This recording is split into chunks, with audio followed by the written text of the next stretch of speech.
So, so for several reasons, you know, it's more difficult to screen the right side of the colon. Technically, it's more difficult to get there. Once you're there, to evaluate it. Number two, if you have a bad bowel preparation, it's going to be worse on the right side of the colon. And thirdly, the ability to find polyps on the right side of the colon, we know, is dependent on the person who's doing your colonoscopy. The better you are, the more polyps you find on the right side. You can go into the next slide. So what we're trying to do is, how can we improve finding these polyps that we otherwise would miss? And these are three things that we can talk about. Number one is just advances in technology and technique. When we do our colonoscopy, most of the institutions now have high-definition scopes. The high-definition scopes makes it easier to visualize these polyps. There are other technical aspects of the scopes, like narrowband imaging, which use different light to try and identify the polyps earlier. Chroma-endoscopy involves spraying the whole colon with dye, which helps to make the polyps easier to see. And the other thing we do is we just take the scope out more slowly. We try and remove the scope over 6 to 8 minutes. The longer you take it, it's been shown, you find more polyps. Number two is different bowel preparations. Everyone's probably taken their bowel prep. They learn to love it, taking your Go Lightly the day before. What we find is if you can take your bowel prep closer to your colonoscopy, the colon's going to be significantly cleaner. So what I do now, or what we're pushing now, is a split prep. You take your first dose about 5 o'clock in the afternoon, and your second dose about 4 hours before your colonoscopy. So if your colonoscopy is at 8 o'clock in the morning, we're going to ask you to wake up at 3 o'clock in the morning and take your second dose of the bowel prep. And finally, I wrote down skilled endoscopists, but what we should do as endoscopists is audit our own performance and look back and make sure that we're reaching these goals of 15%, 25% polyp detection rates. It's shown that if you have a low adenoma detection rate, you're missing these polyps. If you miss the polyp, you're going to have your patient come back in 10 years instead of 5 years. So if you're a bad endoscopist, it's a cycle. You don't see the polyps, then you bring them back later, and you're going to get these missed cancers. This is an example, just what it looks like. On the left is just a regular bowel prep. The patient's done a great job taking their bowel prep, but they're done and the bile has seeped into the colon and coats the colon wall. If you take it closer, you get this perfect image of what the colon looks like. Next slide. So what do? Again, I recommend all my patients to do the split prep. Unfortunately, the split prep is more expensive than the regular prep. It's about $90 compared to $30 or $40. So that's the biggest limiting factor in getting my patients to take the split prep. Maybe I consider earlier recall if I find some of these large polyps or serrated adenomas in the right side of the colon. I take a longer time looking in the right side, trying to identify these polyps. And what I'm doing at Lehigh Valley is we're in the process of setting up a study where we're going to go look at patients who had early interval cancers and try and go back at the specimens and find out if they had this BRAF mutation to suggest that these were patients who might have had a fast-growing tumor. David, why is that prep more expensive? It's a new prep. It's not covered by the insurance companies. But it's the same thing. No, it's a different material. Doses. Different material. So it's not standard PEG. It's sodium phosphate and some other ones. Okay. So conclusions: colonoscopy is really the gold standard. Here we go. As physicians, we're constantly trying to improve on our screening techniques. But remember, screening only works if you have your colonoscopy. There's one more slide.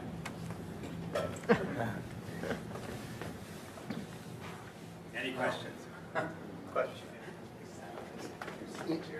Is there anything being done with video review of colonoscopies? Go in, look at them, and then go back and look at them again? I don't know the science that well. Historically, some of the studies were done, initially, years ago, to look at that to identify polyp miss rates at colonoscopy. Yeah.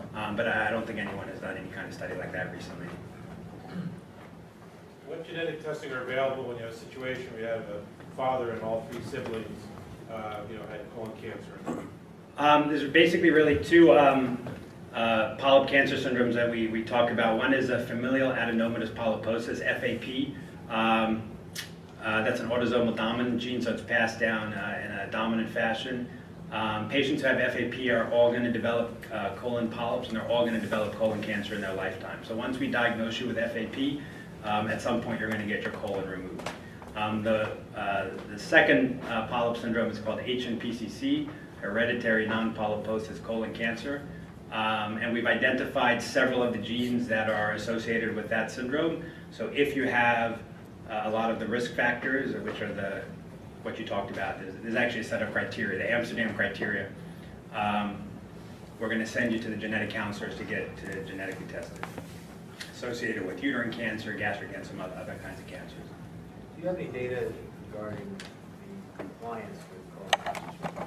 How many? Very low. Probably less than 50% of people who should have their screening get their screening. I mean, I see a lot of ambivalence among patients who get colonoscopy. A lot of it has to do with the fact that it requires general anesthesia. I tell my patients that's the best part of the colonoscopy. Right. The worst part is the bowel prep. You'll get the best sleep you're going to have. They don't want to go to sleep. They don't want to be put to sleep. They have the procedure done. And I wondered if there was any attempts to perform this without limited sedation. Well, everything's done now with propofol, so the patient go to sleep very quickly, wake up very quickly. I mean, it's a great experience for the patient. They're not going to feel anything. You couldn't do the colonoscopy without sedation. Giving something like Versed and fentanyl, you can do that, but it's worse. You know, they sleep longer and they have more pain and more discomfort. Tests you can do, virtual colonoscopy really hasn't been approved yet as a screening modality. Problem with virtual colonoscopy, you have to take the full bowel prep anyway, then you're going to go and have this procedure done. They're going to put a tube in your bottom and inflate the colon with air, which is uncomfortable, and you're not getting any sedation. And then if we find something, we're going to recommend that you have a colonoscopy. I mean, I try and tell them the worst part is the bowel prep, and with some of the newer preps, it's a lot easier too, a lot less volume. Since we're all among friends, is there any difference the way the medical GI people approach it as opposed to colorectal surgery? Of course, we do it better, but other than that, no, that's absolutely no. I think it's important that you go to someone who does a large volume of colonoscopies. I think between the gastroenterologists and the colorectal surgeons, I think we do a huge volume, and I think we're all going to fall into that category where we're high adenoma detectors. But I mean, I think it's definitely been proven that if you have a low adenoma detector, you're going to miss polyps and cancer. Are there specific recommendations for people who have Crohn's or ulcerative colitis and colonoscopy screening? Yes, so if you have ulcerative colitis or Crohn's disease of the colon, you need increased screening. Basically the risk, what I tell the residents, easy way to remember for ulcerative colitis, your risk of colon cancer goes up about 0.5% every year you have the disease. More specifically, if you have pancolitis, is worse than if you have left-sided colitis. So after about 10 years, 0.5% a year, your risk of colon cancer is about 5%, and that's going to put you into the risk category. After that, it's going to continue to go up. So after you have ulcerative colitis for about 10 years, we recommend getting a colonoscopy every year to every 2 years. Do random biopsies. Whole nother lecture, but cancer and ulcerative colitis is just very different. It doesn't present with a polyp, it presents with a flat lesion. Very easy to miss. Basically every year we're just taking multiple 40 to 50 random biopsies throughout the colon, trying to find dysplasia so we can recommend surgery.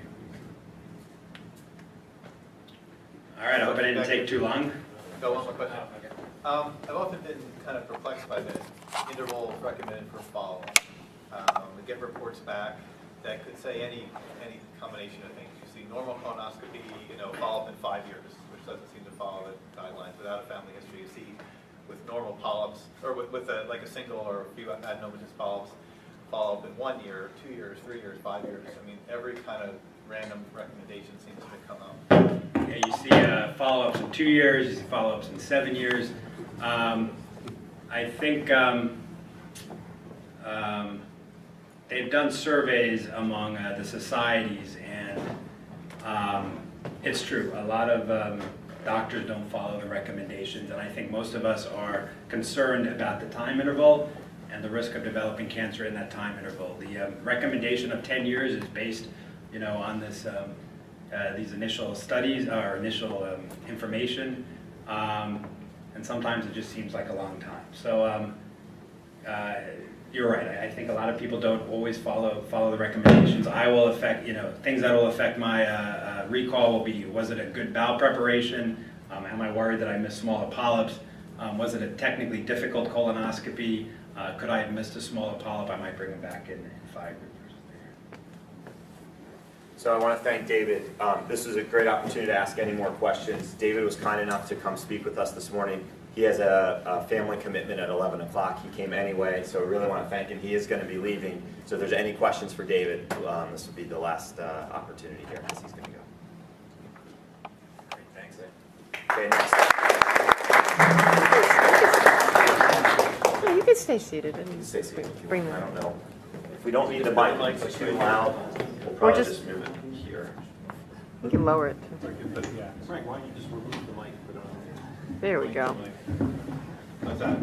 Does that work? That's good. That's pretty good. Okay. So no fancy slides. So I just wanted to start off by saying that preparing for this event was a little difficult. It seems a little more obvious for my co-panelists here what topics to discuss in men's health, but I had to kind of search a little bit to settle on things. I've only narrowed it down to what we would call the well adult exam for men. While my colleagues will be discussing things a little more emotionally charged and perhaps even sexy, we'll do a little bit of the grunt work of internal medicine here.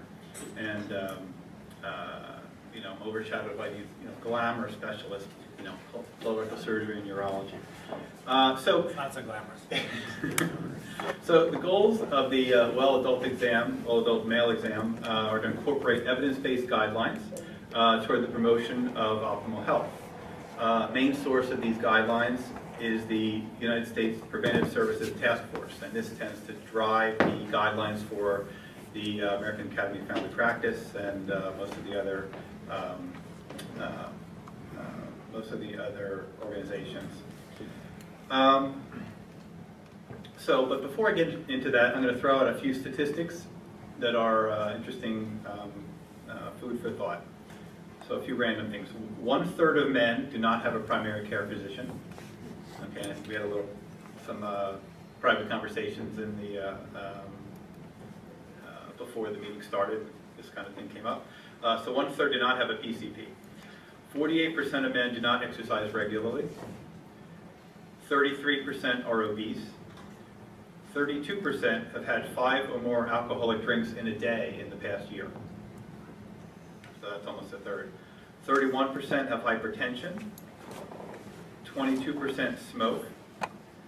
20% of men under 65 do not have health insurance. And men are only 1/3 as likely as women to seek preventive care. So we'll come back to some of those things. So on to the exam. I tend to divide this into screening history, screening physical exam, screening for a variety of chronic diseases, including cancer screening, which you heard partly about, and other miscellaneous topics like immunizations. So under the screening history, it's recommended to ask about alcohol and smoking at every single visit. And I think this is even with EMR and meaningful use carried over into, I think, all the specialties, actually. I think everyone is required to do that. So smoking, we'll kind of leave it at that. Risky drinking is defined as greater than 14 drinks per week, so more than 2 per day, or greater than 4 drinks per occasion. And that may prompt further discussions there. We need to determine risk factors for sexually transmitted infections, including multiple partners, men who have sex with men, and unprotected sex. The CDC also recommends screening all men ages 18 to 64 for HIV at least once in their life, regardless of risk factors. So that's a relatively new recommendation in the last couple of years. Depression screening, something that's sometimes overlooked. There's a variety of screening tools. I won't get into that at this point, but very important. Statistics show as many as 20% of the population will have an episode of depression during their lifetime, so very important.